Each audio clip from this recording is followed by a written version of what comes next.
Sarah Martinez had been dead for 3 years, at least according to the United States Army. The official records showed she died in an explosion at Forward Operating Base Thunder in Afghanistan on March 15, 2021. Her family received a folded flag, her mother got the Purple Heart, and her name was carved into the memorial wall at Fort, North Carolina. But Sarah Martinez was very much alive, sitting in a small diner in Tennessee, stirring sugar into her coffee with hands that still shook when she thought too hard about that day. The explosion had been real. The screams had been real. The blood had been real. What wasn't real was the story they told afterward. Sarah had always been small for a soldier. At 5'3" and barely 120 pounds, she'd endured years of jokes about needing a step ladder to reach the top shelf of the supply closet. Her fellow soldiers called her Mouse because she was quiet and quick. The drill sergeants during basic training had made her do extra push-ups, claiming she needed to prove she could handle the job. Even her own commanding officers questioned whether she belonged in combat zones. "Martinez, you sure you can handle this?" Lieutenant Colonel James had asked her before her deployment to Afghanistan. "This isn't some desk job. People are going to be counting on you to have their backs." Sarah had stood at attention, her jaw tight. "Yes, sir, I can handle it," but had just shaken his head, like he was already planning her failure. Now, 3 years later, Sarah lived under the name Emma Collins in a small apartment above Murphy's hardware store on Main Street. She worked part-time at the local library, helping elderly folks find their favorite mystery novels and teaching kids how to use the computers. To everyone in, she was just a quiet woman who kept to herself and seemed to know a lot about fixing things. What they didn't know was that Sarah spent her nights on a different kind of mission. She'd set up a small office in her apartment, filled with computers, phones, and filing cabinets. On the walls were photos, documents, and maps connected by red string like something from a detective movie. But this wasn't fiction. This was her war room, and she was fighting the most important battle of her life. The truth about what happened at Fob Thunder was buried under layers of classified reports and sealed records. But Sarah had been there. She had seen everything, and she was the only one left who could tell the real story. The explosion hadn't been caused by enemy fire, like the official report claimed. It had been caused by faulty equipment that the base commander, Colonel, had refused to replace despite multiple warnings. Equipment that could have been fixed for less than the cost of his new office furniture. Equipment that Sarah had personally reported as dangerous 3 weeks before it killed her best friend, Sergeant Lisa, and wounded 6 others. But when Sarah tried to speak up, she was told to keep quiet. When she insisted on filing a formal complaint, she was transferred to a remote patrol assignment. And when she gathered evidence to prove the cover-up, she found herself declared dead in an explosion that was meant to silence her forever. The blast had thrown her clear of the building, but debris had knocked her unconscious. When she woke up in a field hospital, a sympathetic nurse told her something that chilled her to the bone. Her name wasn't on any survivor list. According to the records, Sarah Martinez had died in the explosion, and the injured woman in bed 7 was just another casualty with no identification. That's when Sarah understood. They weren't just covering up their mistake, they were erasing her. The one witness who could expose the truth about Lisa's death and the negligence that caused it. The nurse, whose name was Captain Torres, had risked her career to help Sarah disappear for real. "You're dead to them now," Torres had whispered. "Use that. Make them pay for what they did." So Sarah had become a ghost, using the skills the Army had taught her to create a new identity and vanish into civilian life. But she hadn't given up the fight. She just changed tactics. From her apartment in, Sarah had spent 3 years building a case. She tracked down other soldiers who had served under Colonel. She found maintenance records that had been accidentally destroyed. She discovered a pattern of cost-cutting measures that put soldiers' lives at risk, all to make look good to his superiors. had retired with full honors 6 months after the Fob Thunder incident, taking a high-paying job with a defense contractor. He lived in a mansion outside of Nashville, just 2 hours from, giving speeches about military leadership and accepting awards for his service. But Sarah knew the truth about his leadership, and she was going to make sure the world knew it too. She finished her coffee and left money on the table, nodding to Dolores, the waitress who always asked about her day but never pushed for details. Outside, the Tennessee sun was setting behind the mountains, painting the small town in golden light. It looked peaceful, like the kind of place where nothing bad ever happened. Sarah walked back to the hardware store, her footsteps echoing on the quiet sidewalk. She had work to do. Tonight, she was going to make contact with someone who could help her take the next step, an investigative journalist from the Nashville Tribune who had been digging into military corruption stories. As she climbed the stairs to her apartment, Sarah thought about Lisa. Her friend had joined the army to serve her country and make her parents proud. She died because some officer was more worried about his budget than his soldiers' safety. Lisa deserved justice. They all did. Sarah Martinez might be officially dead, but her mission was very much alive, and she was just getting started. The Nashville Tribune newsroom buzzed with the usual chaos of a Tuesday evening. Phones rang, keyboards clattered, and the coffee machine worked overtime. In the corner cubicle, investigative reporter Jake stared at his computer screen, reading the same email for the third time. The message had come from an encrypted account, the sender identifying herself only as a concerned veteran. She claimed to have evidence of a military cover-up that had resulted in soldier deaths. She wanted to meet, but only if Jake could prove he was serious about exposing the truth. Jake had been investigating military corruption for 5 years, ever since his own brother died in a training accident that the Army blamed on human error. He'd learned to spot the fake tips from the real ones, and something about this email felt different, more detailed, more personal. He typed back, "I'm interested. What kind of evidence are we talking about?" The reply came within minutes, the kind that got me declared dead. Murphy's Hardware, Tennessee. Tomorrow, 7 p.m. Come alone and bring your press credentials. Jake leaned back in his chair. Either this was the break he'd been waiting for, or someone was about to waste his time in a very elaborate way. But his gut told him to make the drive. The next evening, Jake pulled into just as the streetlights were coming on.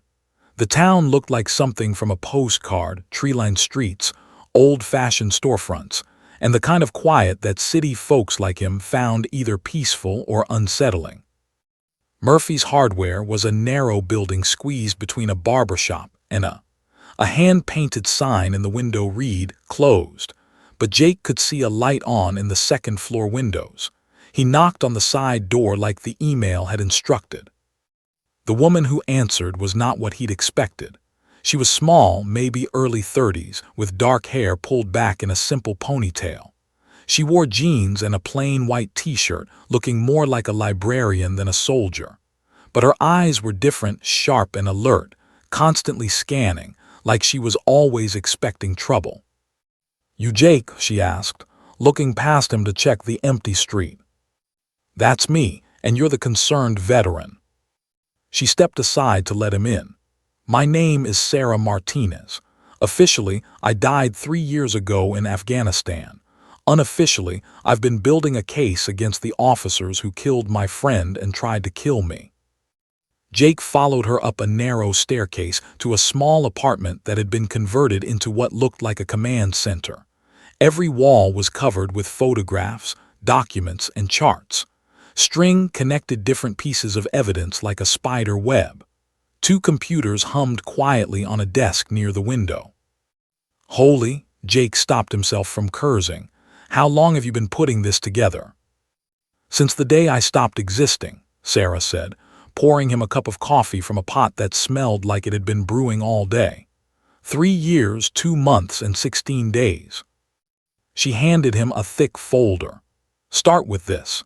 It's the official report on the Fob Thunder explosion. Compare it to the maintenance records I managed to get from a friend who's still active duty.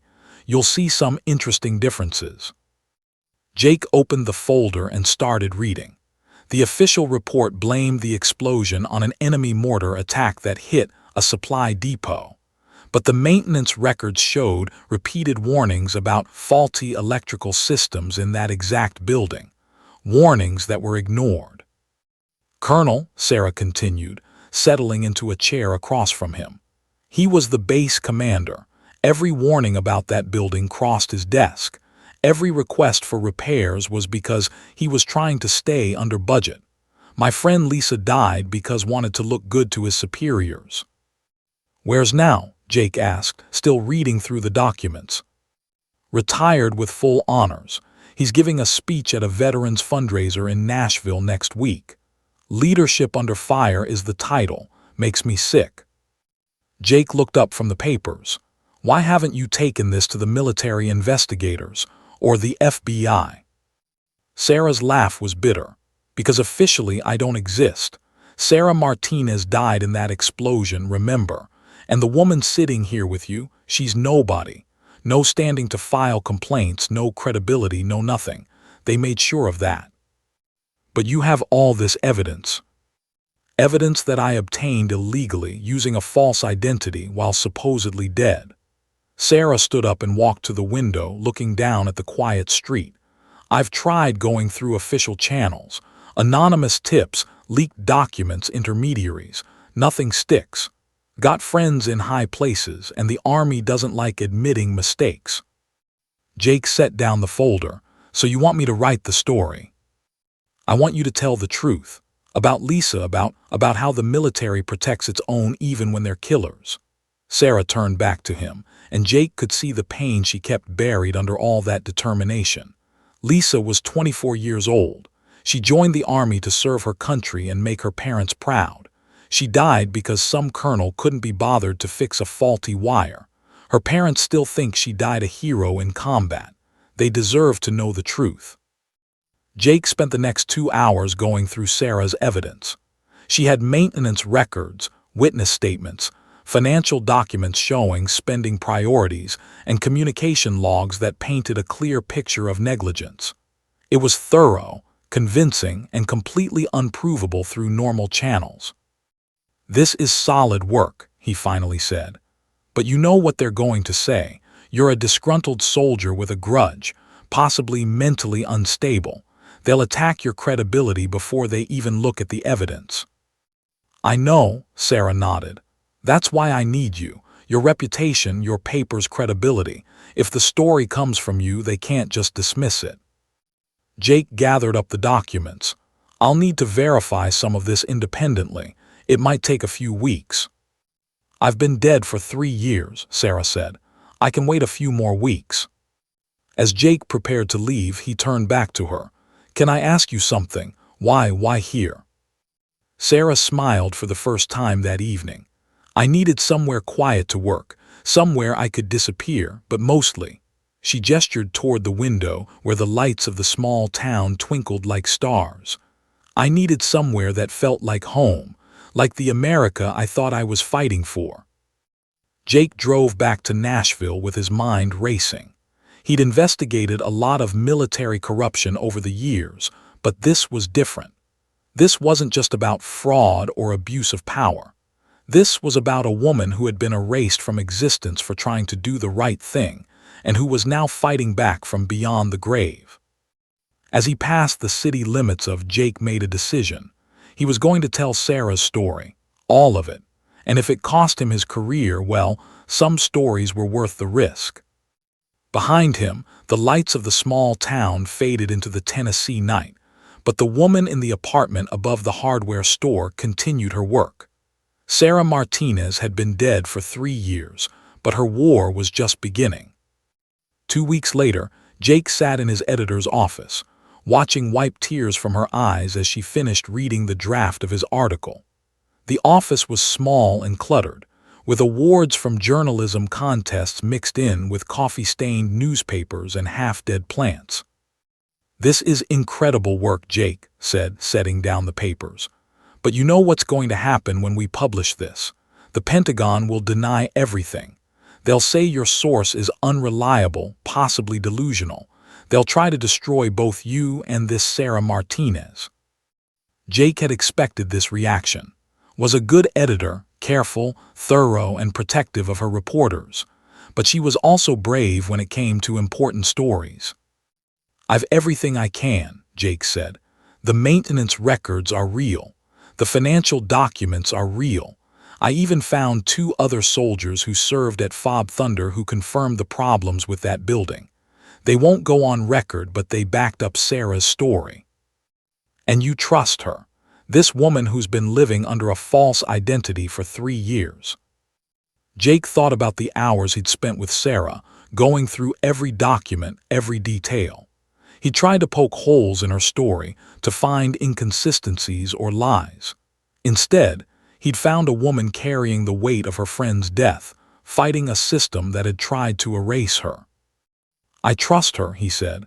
"She could have disappeared completely, could have started a new life and never looked back. Instead, she's risking everything to get justice for her friend. That doesn't sound like someone with a grudge. That sounds like someone telling the truth." Picked up the phone. "I'm calling our lawyers. If we're going to do this, we need to be bulletproof." Meanwhile, Sarah was dealing with her own doubts. She stood in front of the bathroom mirror in her small apartment, looking at the woman staring back at her. Emma Collins, the quiet librarian. That's who the people of knew. They had no idea that the woman who helped their children with homework and recommended romance novels to their grandmothers was a soldier who had supposedly died in Afghanistan. The weight of living a lie pressed down on her every day. She'd made friends real friends who cared about her. Dolers at the diner always saved her the corner booth. Mrs. at the library had started inviting her to church. Young Billy Murphy from the hardware store downstairs had developed a crush and left her flowers every Friday. They were good people who deserved honesty, but the truth would put them in danger. If Colonel's people discovered where she was, anyone connected to her could become a target. Sarah's phone buzzed with a text from Jake. "Story approved, publishing tomorrow morning. Are you ready for this?" Was she ready? Sarah had been preparing for 3 years, but now that the moment was here, she felt the familiar tightness in her chest that came with combat missions. The difference was, this time she was fighting alone. She texted back, "Ready, thank you for believing me." That evening, Sarah made her rounds through like she did every night. She stopped by the diner to chat with Dolers, picked up some supplies at Murphy's Hardware and returned 3 books to the library. Normal activities for Emma Collins, but it felt like saying goodbye. At the library, Mrs. pulled her aside. "Emma, honey, are you feeling all right? You've seemed distracted lately." Sarah forced a smile. "Just tired, Mrs. I haven't been sleeping well." The older woman patted her arm. "You work too hard. Why don't you take a few days off? I can handle things here." "Maybe I will," Sarah said, knowing she might not have a choice.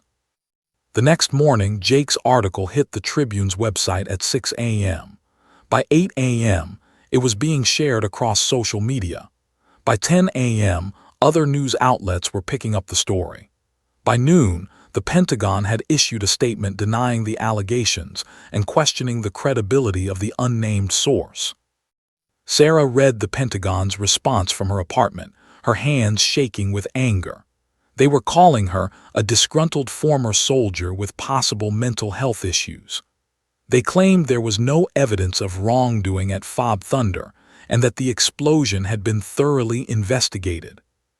But the story was out there, and people were paying attention. Jake called her around 2 p.m. "You need to see this," he said. "Check the Tribune's comment section." Sarah pulled up the article online and scrolled through the comments. Mixed in with the usual internet trolls and political arguments, she found messages that made her heart race. "I served with Sarah Martinez. She was one of the most honest soldiers I knew. If she says this happened, I believe her." My son was at Fob Thunder. He came home talking about problems with the base infrastructure. This story explains a lot. Colonel spoke at my son's military academy last year. Something about him didn't sit right with me. Now I know why. But the comment that hit her hardest was from someone named David. Lisa was my sister. Our family has always wondered about the circumstances of her death. Thank you for finally telling the truth. Sarah stared at the screen through tears.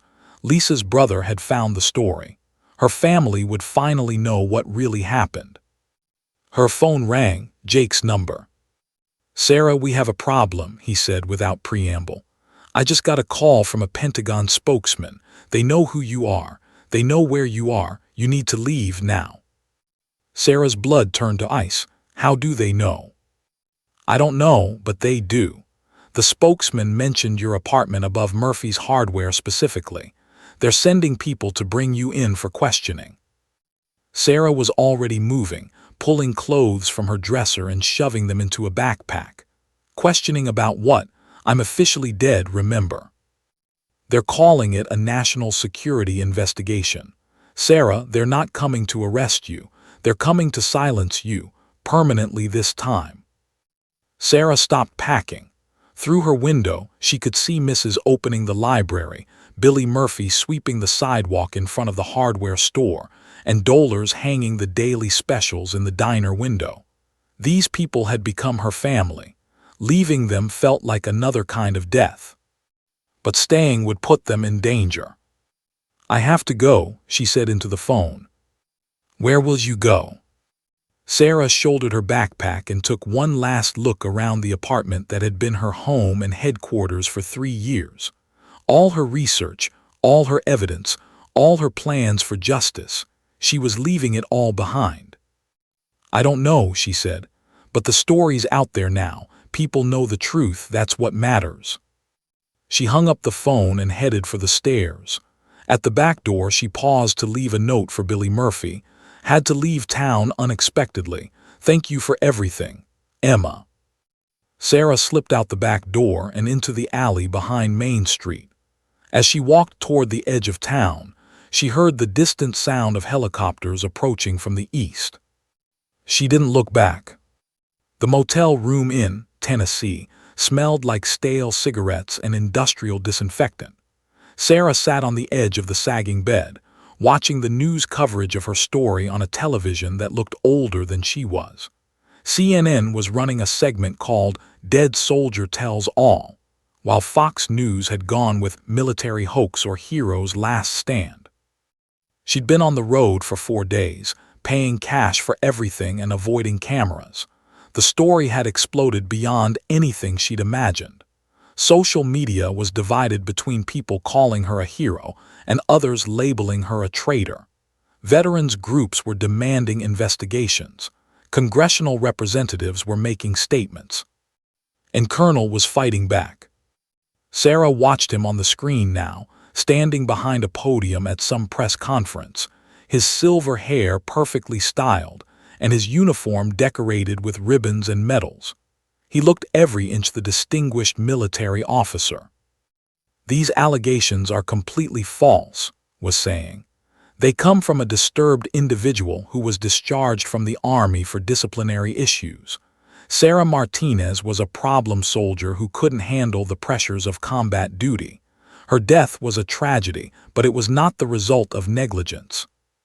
Sarah threw a pillow at the television. Liar. But was good at this. He had supporters, other officers who vouched for his character, politicians who praised his service record, defense contractors who benefited from his cost-cutting measures. He was painting Sarah as an unstable soldier who had faked her own death to avoid consequences for her behavior. The worst part was that some people believed him. Sarah's burner phone buzzed. A text from Jake, "New development, call me." She dialed his number from the motel's landline. "Sarah, where are you?" Jake's voice was tight with stress. "Somewhere safe. What's the new development?" "I found 2 more families. Soldiers who died in incidents that covered up. Similar patterns of faulty equipment, ignored warnings, official reports that blamed enemy action or human error. Sarah felt her heart racing. How many soldiers? 7 that I can confirm, maybe more. Sarah, this isn't just about Lisa, has been covering up his negligence for years. 7 families.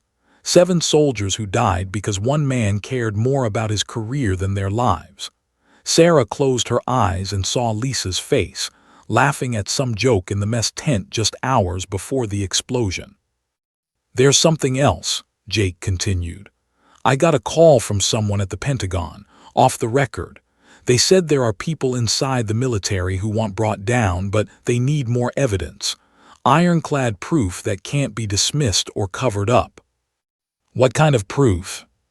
The kind you might have left behind in your apartment in. Sarah's stomach dropped.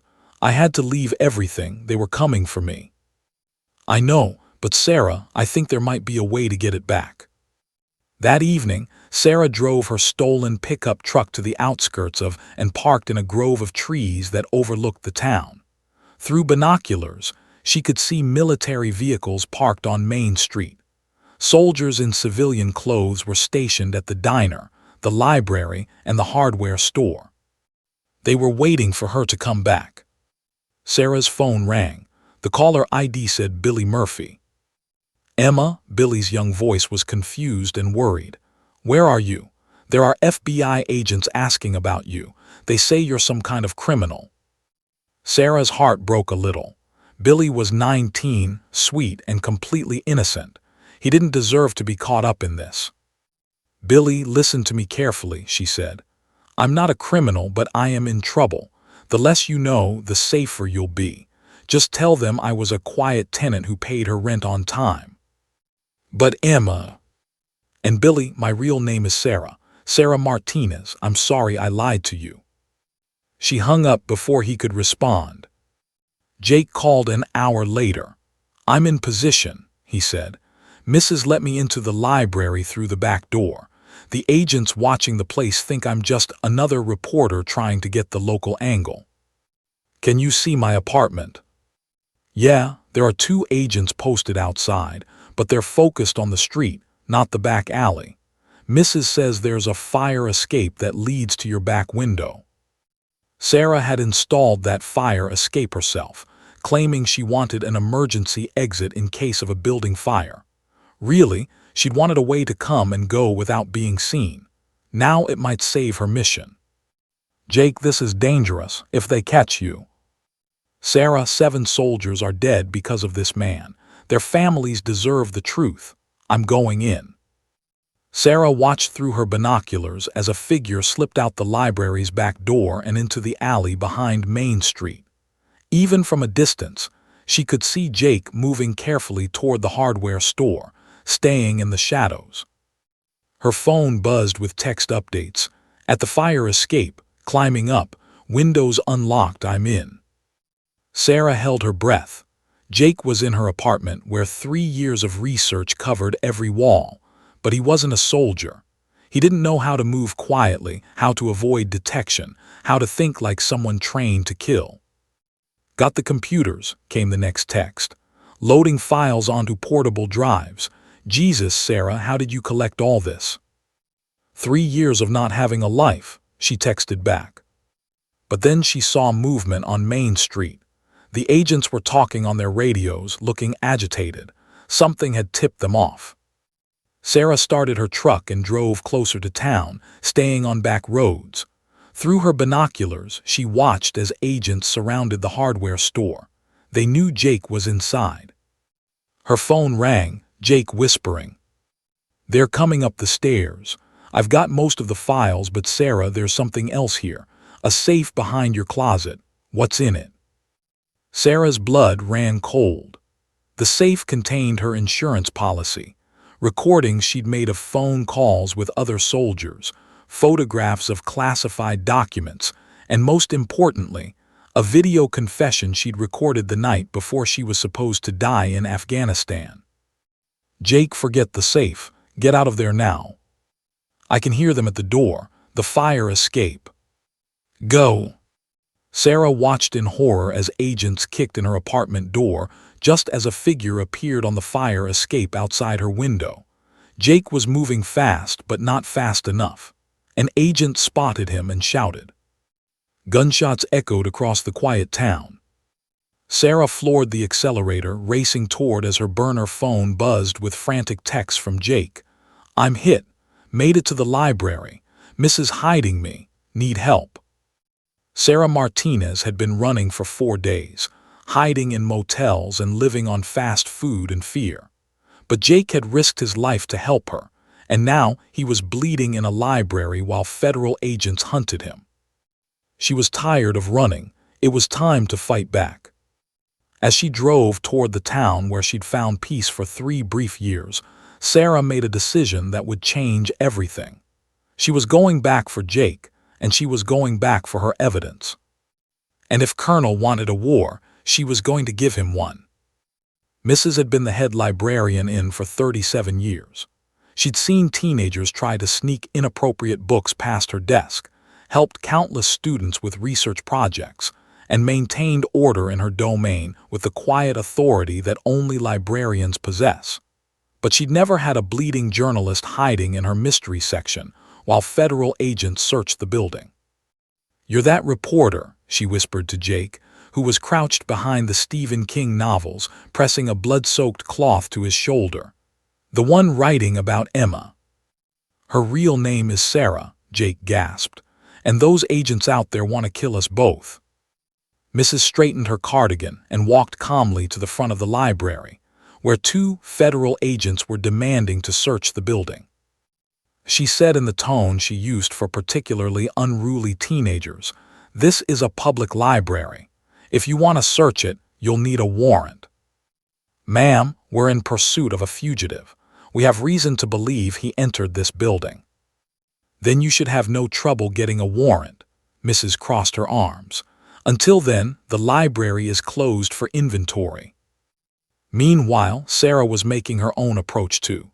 She'd abandoned the truck a mile outside of town and was moving on foot through the woods that bordered the eastern edge of Main Street. 3 years of living here had taught her every hiking trail, every creek bed, every place where a person could move unseen. The military had trained her well, but had taught her patience. She reached the edge of the tree line behind the library just as her phone buzzed with a text from Jake. "Pinned down. Mrs. P is stalling, but they'll get a warrant soon. Need extraction." Sarah studied the building. The library was a 2-story brick structure built in the 1950s.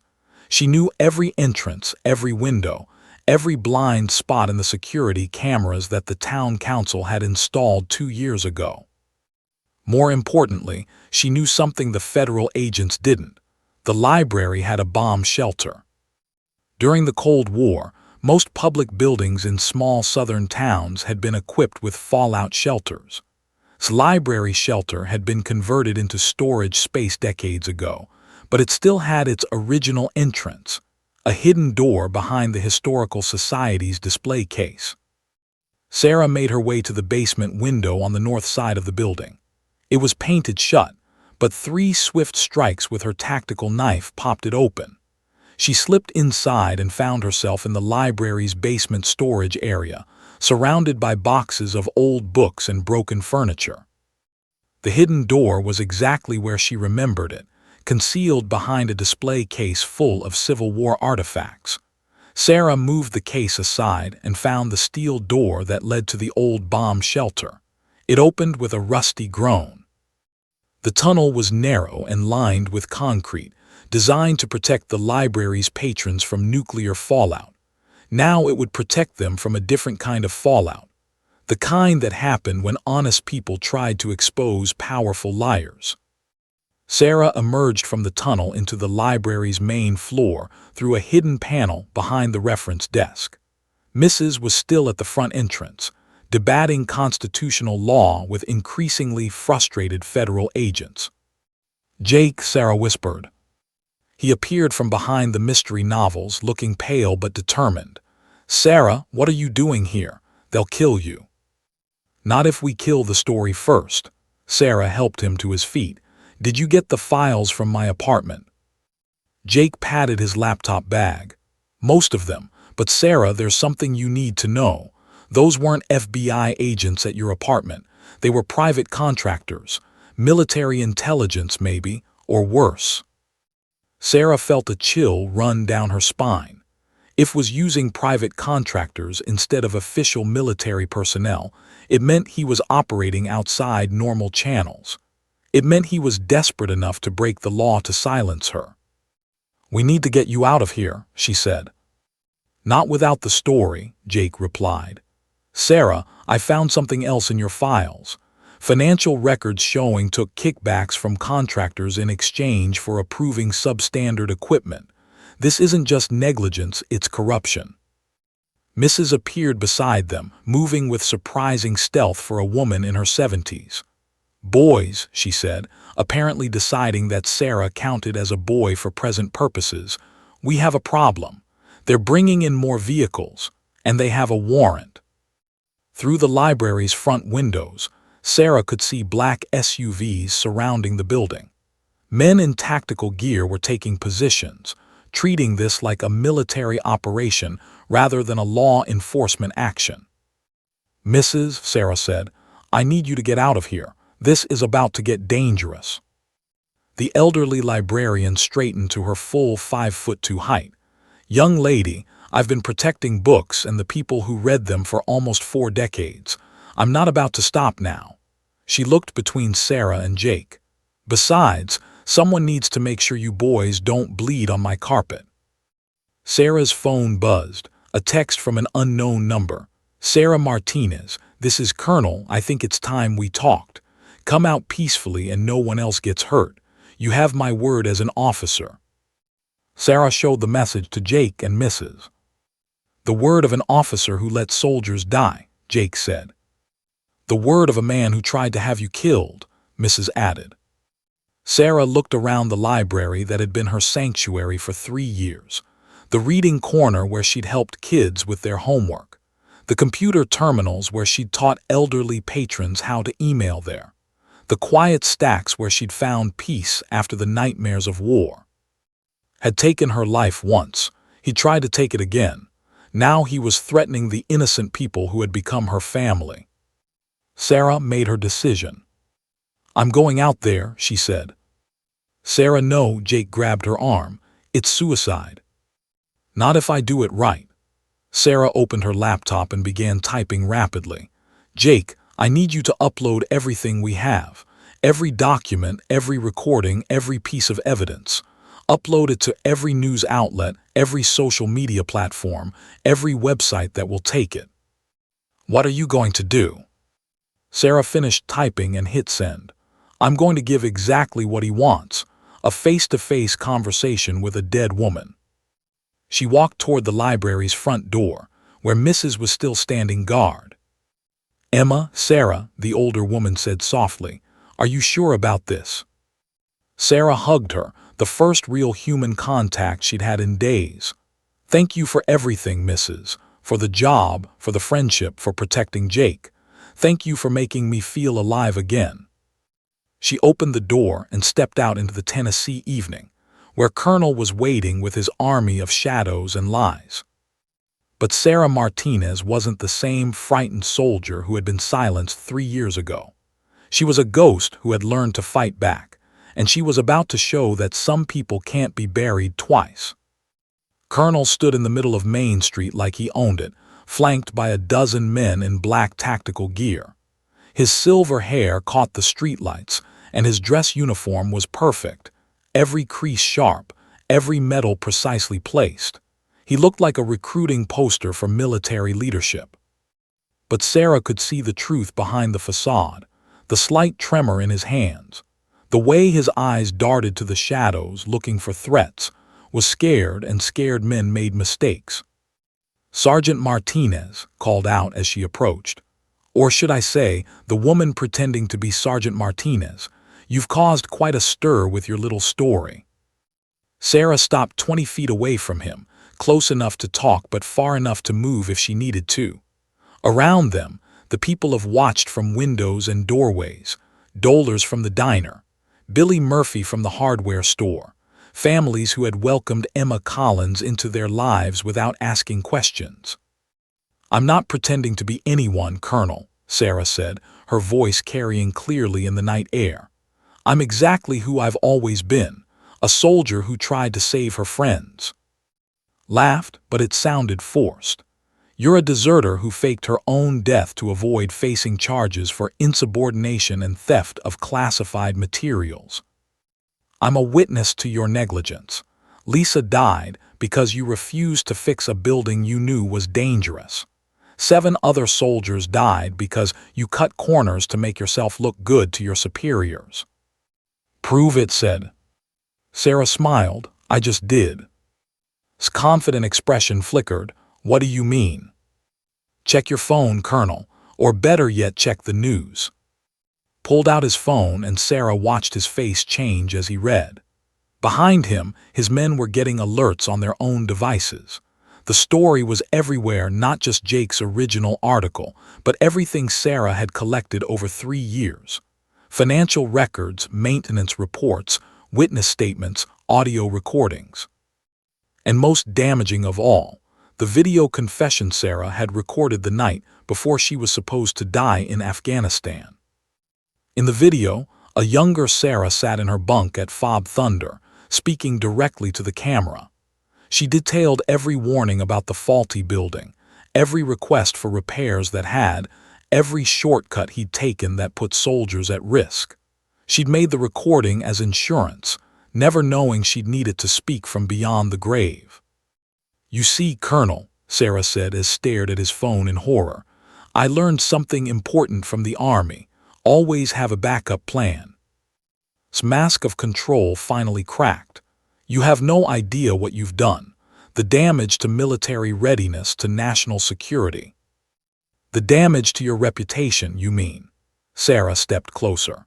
"I've been watching you for 3 years, watched you give speeches about honor and sacrifice while the families of the soldiers you killed sat in the audience. Watched you collect awards for leadership while their parents wondered why their children really died." Around them, Sarah could hear murmurs from the watching townspeople. They were starting to understand who she really was, why she'd been hiding among them. "Those soldiers died serving their country," said desperately. "They died serving your ego." Sarah's voice was steady, but those who knew her could hear the fury underneath. Lisa was 24 years old. She wanted to be a teacher after her service was up. Instead, she died in a preventable accident that you covered up to protect your career. Signaled to his men, and Sarah heard the soft clicks of weapons being. But before anyone could move, cars began pulling up to the edges of Main Street. News vans with satellite dishes, police cars with flashing lights, and stepping out of a black sedan, a woman in a federal marshal's uniform. "Colonel," the marshal called out, holding up a badge. "I'm Deputy Marshal. You and your men need to stand down immediately." His face went white. "Marshal, this is a military matter." "Not anymore." Walked toward them, flanked by FBI agents. "As of 1 hour ago, the Justice Department has opened a federal investigation into allegations of military corruption and the attempted murder of a government witness. You're under arrest." Sarah watched as handcuffs were placed on the man who had tried to erase her from existence. His perfect uniform looked less impressive, with his hands cuffed behind his back. "This isn't over," said as the agents led him toward a patrol car. "You're still a deserter, still a criminal." "Actually," Marshall said, "that's been taken care of too." She handed Sarah an official-looking document. Pursuant to the Military Protection Act, Sergeant Sarah Martinez has been granted full immunity for any actions taken in the course of exposing the crimes detailed in her testimony. Her military record has been amended to reflect her honorable service. Sarah stared at the paper. After 3 years of being dead, she was officially alive again. As the federal agents loaded and his contractors into their vehicles, the people began to emerge from their hiding places. Mrs. walked over from the library, followed by a limping Jake. "So," Mrs. said, Your real name is Sarah Martinez, and you're a war hero who faked her own death to expose military corruption. Yes, ma'am. And for 3 years, you've been living here under a false identity while building a case against the man who tried to kill you. Yes, ma'am. Mrs. nodded thoughtfully. Well, that explains why you were so good with the computer systems. Billy Murphy appeared at Sarah's elbow, looking confused and hurt. Emma, Sarah, why didn't you tell us? Sarah looked around at the faces of people who had become her family. Because I was trying to protect you. The less you knew, the safer you were. But we could have helped, Dollars said, joining the group. We're your friends, we would have helped. You did help, Sarah said. More than you know. You gave me a home when I had nothing. You made me feel human again after the war. You reminded me that there are still good people worth fighting for. Jake looked up from his laptop where he was typing frantically. Sarah, you need to see this. The story is going viral. Justice for Sarah is trending on Twitter.